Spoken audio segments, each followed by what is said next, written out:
Maintenant, je voudrais passer directement sur Pessah.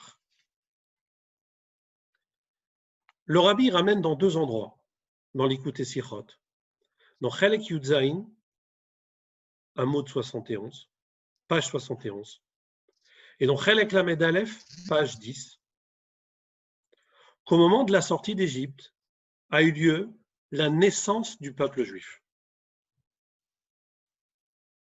Et il ramène des psukim dans Yecheskel, dans le chapitre 16, les versets 4 et 5. Je ne vais pas lire les versets, mais je vais juste prononcer le mot essentiel qui figure à deux reprises dans le Perek Dalet et Perek, en parlant de la sortie d'Égypte. Le verset il dit Beyom ou Ledet Otar, le jour de ta naissance, Pasuk Dalet. Et je vais ramener le commentaire de Rashi. Rashi dit Kshebaharti Becha, lorsque je t'ai choisi, Bemitzraïm en Égypte. Aïtabli Shum Tikun, tu ne ressemblais à rien. Ou les filles chez Dima Adavar Leleda, et puisque ça ressemble à une naissance, Iskir Kam Tikune Avlad. Il mentionne ici la manière comment on s'occupe avec un nouveau-né. Donc on parle ici de les termes qui sont mentionnés sont des termes de naissance. Pareil dans le Pasuk E, il y a les derniers mots du Pasuk E, c'est écrit Beyom ou Ledet Otar. À partir de là, dit le Rabbi, Yetziat Mitzrayim, la sortie d'Égypte, c'est appelé la naissance du Ham Israël, du peuple juif. Alors on va essayer de comprendre sur quoi c'est basé. D'abord, on va essayer de trouver des psukim dans lesquels on voit ces termes-là. On voit qu'au moment d'Yetziat Mitzrayim a lieu la naissance du peuple juif. Le Rabbi ramène dans Parashat Vaïgash, Perek Memvav, donc dans Bereshit, chapitre 46, Pasuk Gimel, verset 3.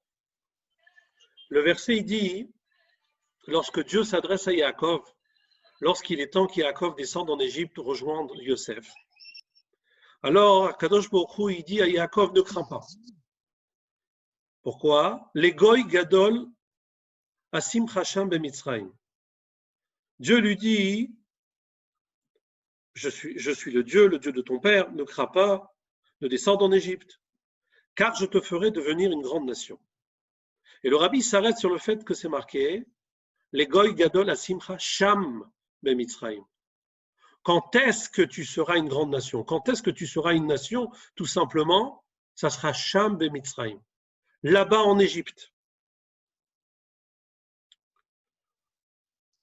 Donc on voit que en Égypte, on va devenir une nation. En sortant de l'Égypte, on va devenir une nation. Ensuite, il y a un deuxième verset qui se trouve dans Dvarim. Parashat Vaetranan, chapitre 4, verset 34. Le verset il dit la kachat lo goy mikerev goy. Kechol asher asa lachem Hashem Elokim bemitzrayim. Pour venir prendre à lui une nation au milieu d'une nation. C'est-à-dire pour prendre une nation au milieu d'une nation, c'est-à-dire prendre le Ham Israël parmi les Égyptiens. Et c'est-à-dire qu'à ce moment-là, au moment de la sortie d'Égypte, puisque la fin du verset il dit, le verset il parle des miracles et les prodiges que Dieu a fait au moment de la sortie d'Égypte. Et il termine en disant que Chol Asher Asa Lachem Hashem Elokim Mitzrayim, c'est-à-dire au moment de la sortie d'Égypte. Donc on voit que Dieu il a pris la Kachat Logoy Mikerev Goy. Quand est-ce qu'a lieu ce moment-là où Dieu il prend une nation d'une autre nation? C'est au moment de la sortie d'Égypte. Ça, c'est au niveau des psukim. Maintenant, on va essayer de voir au niveau de la Gemara et au niveau de la Halacha, qu'est-ce que ça représente exactement? On sait bien que la conversion a lieu en 3 étapes, de manière générale. Il y a la Mila, la circoncision. Il y a la Tvila, l'immersion au mikvé. Et il y a le Korban, le sacrifice. Évidemment, inutile de préciser que ça, c'est à condition qu'il y a ce qu'on appelle Kabbalat HaMitzvot, c'est-à-dire que la personne vient accepter les mitzvot positives comme les mitzvot négatives. D'où on apprend qu'il faut passer par ces 3 étapes. La Gemara nous dit, Rabbi Yehuda Anassi nous dit, dans Yibamot, qu'on apprend ça du même processus que le peuple juif a passé au moment de la sortie d'Égypte. Il a une dracha là-bas, Kachem, et il dit comme ça. De même que le peuple juif, il a fait la circoncision, l'immersion et le korban, de même, chaque candidat à la conversion, il doit passer par ces 3 étapes. Maintenant, essayons de voir et de voir comment ça s'est produit exactement au moment de la sortie d'Égypte. Alors, le rabbi, dans l'Ikutei Sichot Chelek Yudzaïn, il dit comme ça. Au moment de la sortie d'Égypte, a eu lieu le début de la conversion. Et au moment de Matan Torah, a eu lieu la finalité de la conversion. Et le rabbi ramène 2 sources dans la Gemara. Une source dans le traité Yibamot, page 46a, et une autre source dans Kritout, page 9a. Alors, je vais ramener les passages qui figurent là-bas. La Gemara, elle ramène une machloket des Tanaïm. Qu'est-ce qui se passe si un candidat, il a fait Mila, il n'a pas fait Tvila, il s'est circoncis et il ne s'est pas trempé au mikvé, ou le contraire? Est-ce qu'il est considéré comme converti? Il y a différentes chitotes. Il y a certaines déotes pensent qu'il est considéré, Rabbi Eliezer y pense, et Rabbi Yehuda y pense, qu'il peut être considéré comme un converti lorsqu'il a fait seulement une seule étape. La halakha, elle est comme Chachamim. Chachamim, là-bas, c'est Rabbi aussi. Chachamim, ils disent comme ça. Taval velomal. S'il s'est immergé au mikvé, il n'a pas procédé à la circoncision. Ou bien, mal velo taval, il a procédé à la circoncision. Et il n'a pas procédé à l'immersion. Enger, il n'est pas considéré comme un converti. Yamoul vitvol. Jusqu'à qu'il fasse les 2 étapes, c'est-à-dire qu'il se circoncis et qu'il s'immerge au mikvé. Et comme ça a été tranché par les Amoraïm. La Gemara, elle ramène au nom des Amoraïm. Donc on est toujours dans Masechet Yibamot, Daf Memvav Amud Bet. La Gemara, elle dit comme ça. Amar Rabbi Chia Baraba, Amar Rabbi Yochanan. Rabbi Chia Baraba est dit au nom de Rabbi Yochanan. Le Olam Enger, il n'est jamais considéré comme un converti, seulement Yamul Veitvol, jusqu'à qu'il se circoncis et qu'il s'immerge au mikvé. Donc nous voyons qu'au niveau de la halakha, pour être considéré comme un converti, il faut passer par toutes les étapes. L'étape de l'immersion et l'étape de la circoncision. Et chacune d'entre elles empêche que la conversion ait lieu totalement. Quelle est la raison? Alors, dans le Sheilot ou Tshuvot, dans les responsables du Radbaz, dans Chelek Gimel, Siman Tavaintet, il explique comme ça, que la Mila et la Tvila ont chacun un rôle différent. La Mila, elle permet de sortir du cadre des nations, de plus être considéré comme un harel, comme un goy. Et la Tvila, elle permet de rentrer dans la communauté du Ham Israël. Donc, c'est-à-dire que la Mila, elle fait en sorte à ce que le juif sorte de la Klippa, et la Tvila, l'immersion au mikvé, fait en sorte à ce que le juif il rentre dans le Ham Israël. C'est le moment où il reçoit sa neshama, sa nefesh elokit, son âme divine.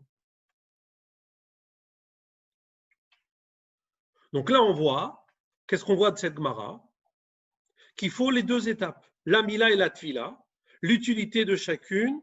L'une, elle fait en sorte qu'il sort du cadre des Goïm, il n'est plus appelé à elle. D'ailleurs, c'est la raison pour laquelle le Korban Pessah, tout celui qui était incirconcis ne pouvait pas consommer le Korban Pessah. Parce qu'il est considéré comme un goy. Il se circoncis, il est considéré, déjà, il n'est plus considéré comme un goy. Est-ce qu'il est considéré comme un juif? Ça, c'est la deuxième étape. C'est l'étape de la tfila, c'est l'étape de l'immersion. Maintenant, essayons de voir comment ça s'est produit en Égypte. L'Agmara, dans le traité Kritout, page 9a, elle nous enseigne que le peuple juif s'est circoncis en étant en Égypte. D'ailleurs, il y a un midrash qui dit que le peuple juif, à part la tribu de Lévi, ne s'est pas circoncis en Égypte. Et le Rambam le ramène, on va le mentionner plus tard. Et jusqu'à la dernière minute, le peuple juif est resté incirconcis. Lorsque Moshe Rabbeinu a procédé à la mitzvah du Korban Pessah, et qu'ils ont senti la viande du Korban Pessah, dit le Midrash, tellement la viande elle sentait bonne, qu'ils ont décidé de passer à la chaîne de se faire circoncire. Ça valait le coup de passer à la chaîne de se faire circoncire pour avoir un morceau de viande de Moshe Rabbeinu. A priori, dans cette viande, il y avait un goût spécial. En tout cas, la Gemara dans le traité Kritout, elle nous dit, elle ramène un verset dans Yehoshua, Perek et Pasouke. Le Pasuk qui dit, Kimulim ayu kol ha'am hayotzim. Car circoncis était tout le peuple qui est sorti. Au moment de la sortie, tout le monde était circoncis.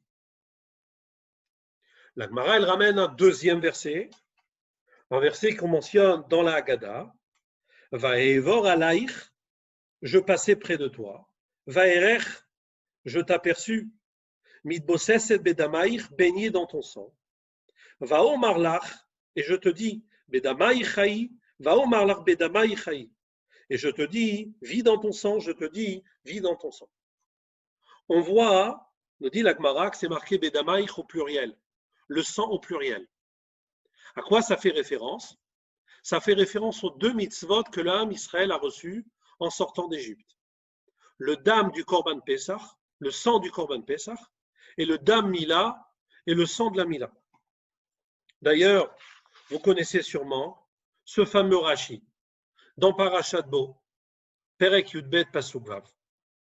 Rashi ramène une parole de Rabbi Mathia ben Harash, qui dit que lorsqu'est venu le moment de la sortie d'Égypte, et au moment de la sortie d'Égypte, le Ham Israël était nu de mitzvot. Et donc, il n'était pas apte à sortir. Donc, Akadosh Baruch Hu leur a donné deux mitzvot. L'une, c'est Dam Pesach, et l'autre, c'est Dam Mila, qu'ils ont accompli la même nuit. Et de cette manière, ils étaient prêts à sortir d'Égypte par ces deux mitzvot-là. Donc, nous voyons d'ici que la seule mitzvah qu'ils ont accomplie en Égypte, c'était la Mila. Quand est-ce qu'ils ont accompli la Tvila, l'immersion? Nous dit la Gemara plus tard, au moment juste avant Matan Torah. Et d'ailleurs, le Rambam, dans le Sefer Kedusha, Ilchot Isur Ebia, Perek Yud Gimel Pasuk, Alachot, Aleph Bet Gimel Vav, on va voir, il ramène tout ce qu'on a dit au niveau de la halacha. Dans la halacha Aleph, il dit Bishlosha Dvarim Nichnesu Israël Abrit. Par trois étapes, le peuple juif est rentré dans l'alliance avec Akadosh Baruch Hu, Bemila, circoncision, Tfila, immersion, Korban et Korban, sacrifice. Dans la halacha Bet d'Irachi, Mila Ita Bemitzrayim, où a eu lieu la Mila, la circoncision en Égypte. Shenemar Kol Arel Yolochalbo, puisqu'il est écrit à propos du Korban Pessah, Kol Arel Lo Yochalbo, toute personne qui n'est pas circoncis ne pourra pas manger. Alors dit Rambam, Malota Moshe Rabbeinu, Moshe Rabbeinu a circoncis. Chez Koudlam, Bitlou, Brit Mila, tout le monde a négligé au niveau de la mitzvah de la Mila, bien que c'était une mitzvah qui concernait la descendance d'Abraham. Mais Mitzrayim, lorsqu'il était en Égypte, Chutz Mishevet Lévi, à part la tribu de Lévi. Valzenema, et sur cela il est dit à propos de la tribu de Lévi, Obritecha Insoru, et ton alliance, ils ont gardé. Que le Shevet Lévi, ils ont gardé la mitzvah de la Mila, même lorsqu'ils étaient en Égypte. Quand est-ce qu'a eu lieu la Tvila? Il Rambam dans la Halacha Gimel. La Tvila, elle a eu lieu, ou Tvila était à Bamidbar, dans le désert, Kodem Matan Torah. Et le Korban aussi, je ne vais pas citer les psukim. Dans la Halacha Vav, il dit quoi? Ger Shemal Velo Taval. Un converti qui s'est circoncis, qui n'a pas procédé à l'immersion. Ou bien le contraire. O Shetaval Velo Mal. Il a procédé à l'immersion, mais il n'a pas procédé à la circoncision. Et nos guerres, jusqu'à qu'il procède à la circoncision et l'immersion. Qu'est-ce qu'on voit d'ici? Ici, on comprend, lorsque le rabbi nous dit qu'au moment de la sortie d'Égypte, c'est le moment qui s'appelle la naissance du peuple juif. Et dans les différentes notes dans la Sikha, le rabbi nous dit que le début au niveau de la halacha, le début de la conversion s'est fait au moment de la sortie d'Égypte. Et la finalité de la conversion a eu lieu au moment de Matan Torah. Ça s'explique par tout ce qu'on a expliqué, par rapport à toutes les étapes qu'on a abordées. Puisqu'il y a 3 étapes, 2 étapes essentielles, qui sont la Mila et la Tfila. La Mila, elle a eu lieu déjà auparavant, puisque la Mila, elle a eu lieu en Égypte. Et on a expliqué que la Mila, elle fait en sorte de sortir du cadre de Goïm, tel que le Radbaz l'explique. Donc, automatiquement, c'est le début de la conversion. C'est ce que le Rabbi appelle Atralat Hagerut. Par contre, au moment de Matan Torah, ça s'appelait Gmar Hagerut, la finalité de la conversion. Pour une raison toute simple, parce que c'est au moment du don de la Torah qu'a eu lieu la Tvila, l'immersion, et le Korban. Et d'ailleurs, dans la même note, le Rabbi ramène la même note qu'on a citée. Le Rabbi ramène une autre Gemara dans Yibamot. Daf Rav Bet Amud Aleph, il ramène comme ça. Asher ger shenit gayer, kekatan shenolad dami. Vous connaissez cette règle. Qu'un goy qui se convertit, alors il est considéré comme un enfant qui vient de naître. Et la source, c'est dans Yibamot, page 21a. Pourquoi le Rabbi ramène cette Gemara? Parce que tout simplement, ça explique en quoi la sortie d'Égypte est considérée comme la naissance du peuple juif, puisque c'est le début du processus de la conversion, et que la conversion est considérée comme une naissance pour un converti. Donc on comprend qu'au moment de la sortie d'Égypte, le Ham Israël, au niveau de la halacha, il a un statut, il y a une notion de naissance. Et d'ailleurs, quelque chose d'intéressant. Question a été posée au Rabbi. Un goy qui se convertit, quand est-ce qu'il procède à son quand est-ce qu'il fête son anniversaire? Est-ce qu'il fête son anniversaire le jour de sa naissance, ou bien il va fêter son anniversaire le jour de sa conversion? Le Rabbi dit qu'il fête son anniversaire le jour de sa conversion. C'est un grand chidouche, mais d'un côté, c'est compréhensible. Parce que la Nefesh HaElokit, l'âme divine qu'il a reçue, quand est-ce qu'il a reçu? Le jour de sa conversion. Donc la notion de la naissance est liée avec la Nefesh HaElokit. Donc c'est logique que puisque c'est lié avec la Nefesh HaElokit, automatiquement, son anniversaire, il va le fêter le jour de sa conversion. Donc le Ham Israël tout entier, pendant cette période, depuis la sortie d'Égypte jusqu'à Matan Torah, il va procéder au début de la conversion, à la fin de la conversion. Et ça m'a fait penser à quelque chose, qui est une notion importante, puisqu'on sait que, par exemple, le jour de l'anniversaire d'une personne, on ramène le nom du Yerushalmi que Mazalo Gover, que le mazal de la personne, il est en forme, il est en force. Et d'ailleurs, ça a une répercussion sur le mois de Hadar. Sur le mois de Hadar, le Rabbi explique, en se basant sur Rashi et sur des différentes marottes dans Megillah et dans Ta'anit, dans Megillah, page 13, et dans Ta'anit, page 29, que la raison pour laquelle le mois de Hadar est un mois qui est Bari Mazalé, où son Mazal est en force, et au point où un juif qui a un conflit avec un goy, il doit choisir une date pour régler ce conflit pendant le mois de Hadar, c'est lié au fait que la naissance de Moshe Rabbeinu, elle a eu lieu au mois de Hadar. Et ça, on le voit également par le fait que lorsque Haman, dans un premier temps, il cherchait une date, un mois dans lequel il va procéder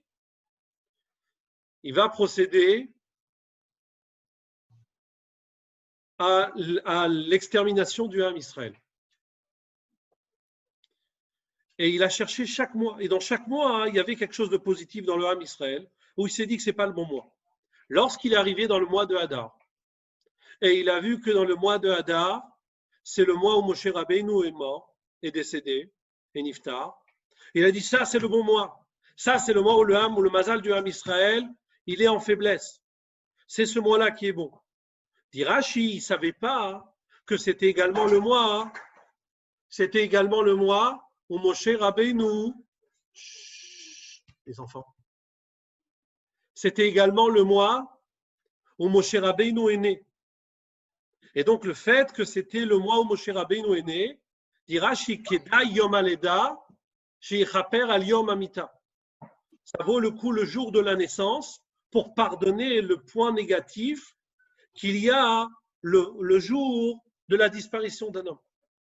Dit le Rabbi, ce n'est pas seulement que le jour de la naissance, puisque le jour de la naissance c'est le jour de la disparition de Moshe Rabbeinu, c'était le 7 Hadar. C'était le même jour. Donc, le jour de la naissance, il a, si on peut dire, gommé le point négatif qu'il y avait dans le jour de la disparition. Mais le Rabbi dit, c'est plus que ça. C'est que le jour de la naissance, il a apporté quelque chose de positif qui fait en sorte que non seulement le 7 Hadar, c'est un mois où le mazal du Ham Israël, il est en forme, mais c'est tout le mois qui est en forme. Pourquoi? Parce que Moshe Rabbeinu a nasi ou akol. Parce que Moshe Rabbeinu, sa neshama, il inclut tous les neshamot du Ham Israël, de toutes les générations, de la première génération jusqu'à la dernière génération. Donc le jour de sa naissance, ça a un impact sur tout le Ham Israël, sur toutes les générations du Ham Israël. Et donc je me suis dit, avant de revenir sur Pessah, puisque dans notre génération,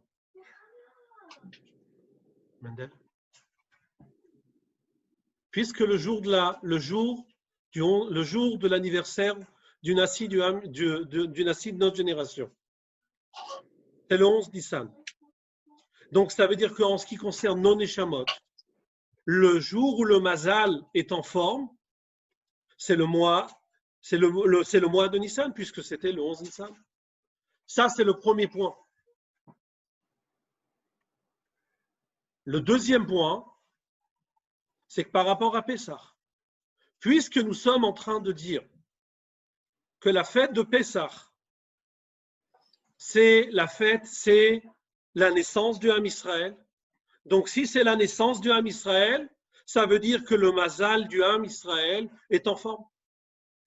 Et donc, évidemment, que durant cette période où nous sommes en train de passer une période difficile, pas seulement en France, pas seulement dans quelques pays, mais dans le monde entier, Alors le mazal du mois de Nissan, c'est sûr que le mazal du mois de Nissan, c'est un mazal qui va être en forme.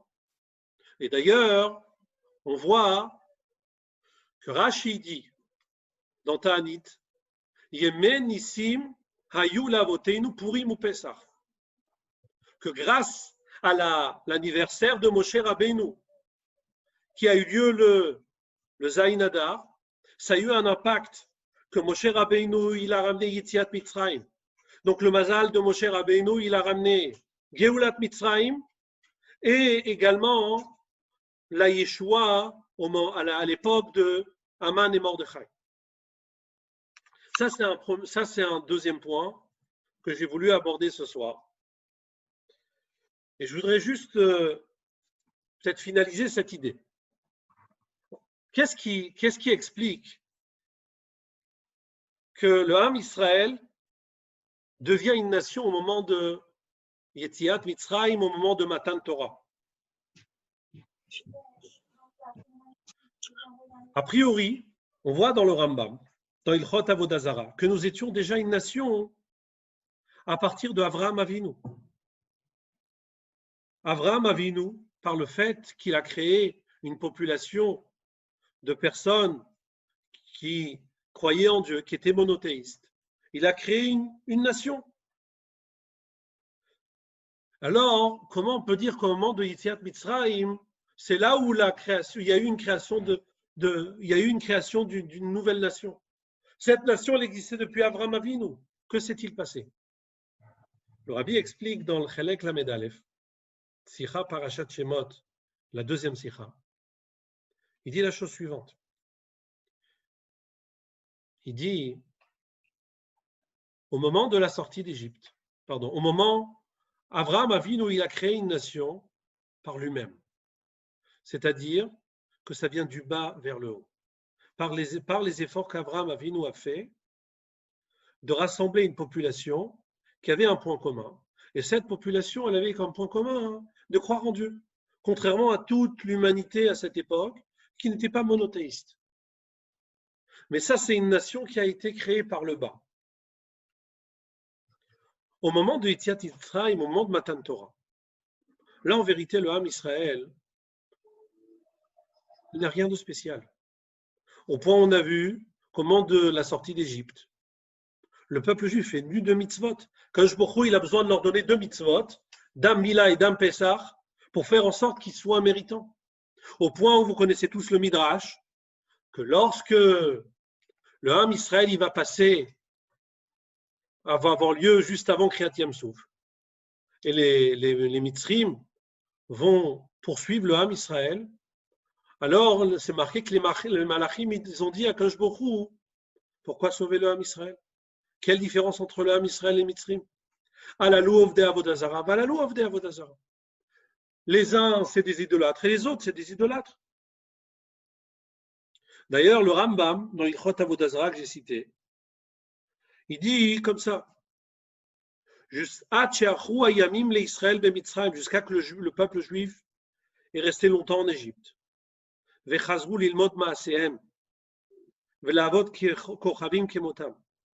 Et ils ont appris des Égyptiens à se comporter comme eux et devenir des idolâtres. Chutz mishevet Lévi, à part le Shevet Lévi, la tribu de Lévi, Shabbat be mitzvat avot, qui est resté fidèle aux mitzvot des patriarches. Et poursuit le Rambam, Kimat kataya ikar sheshatel Avraham Avinu. Presque que le projet d'Avraham Avinu a été était prêt à s'éteindre. Sheshatel neikar vechozrim ben Yaakov litot letaout haolam. Et les descendants de Yaakov reviennent à l'erreur du monde de ne pas être des monothéistes. Et par l'amour de Dieu, c'est-à-dire que c'est quelque chose de gratuit. Et par le fait de préserver sa promesse qu'il a donnée à Avraham Avinu, au moment de l'alliance des morcelets, Avraham Avinu. Asa Moshe Rabbeinu, Rabban shel kol haneviim u'shlacho, il a fait Moshe Rabbeinu le maître de tous les prophètes, et il a envoyé. Kivan shenitnabei Moshe Rabbeinu bachar Hashem Israël. Une fois que Moshe Rabbeinu est devenu prophète, alors c'est marqué Bachar Hashem Israël. Dieu a choisi le Ham Israël. ce qui se produit au moment de Matan Torah, contrairement à ce qui se produit au moment où Avraham Avinu assemble une communauté de monothéistes. C'est qu'au moment où Avraham Avinu rassemble une communauté de monothéistes, ça, c'est un peuple qui est créé par un homme, par un être humain. Et donc, quelque chose qui est créé par un être humain, ça peut s'éteindre. Avraham Avinu avait un projet, il était monothéiste. Et voilà que le Rambam dit dans Ilchot Avodah Zarah que ce projet a failli s'éteindre, à part la tribu de Lévi. Le Chidouche de Yetziat Mitzrayim et de Matan Torah, qui est le début du processus, comme on a expliqué, du début de la conversion du Ham Israël et la finalité de la conversion. C'est qu'Akadosh Baruch Hu, il va choisir le Ham Israël. C'est un choix qui vient d'Akadosh Baruch Hu. Et puisqu'il s'agit d'un choix d'Akadosh Baruch Hu, c'est un choix qui est éternel. C'est un choix qui ne peut pas dépendre des circonstances. Et donc, le Ham Israël reste une nation dans n'importe quelle circonstance. Ce projet ne peut pas s'éteindre. Ça explique le chidouche de ce qui se produit au moment d'Yetziat Mitzrayim et Matan Torah par rapport à Avraham Avinu.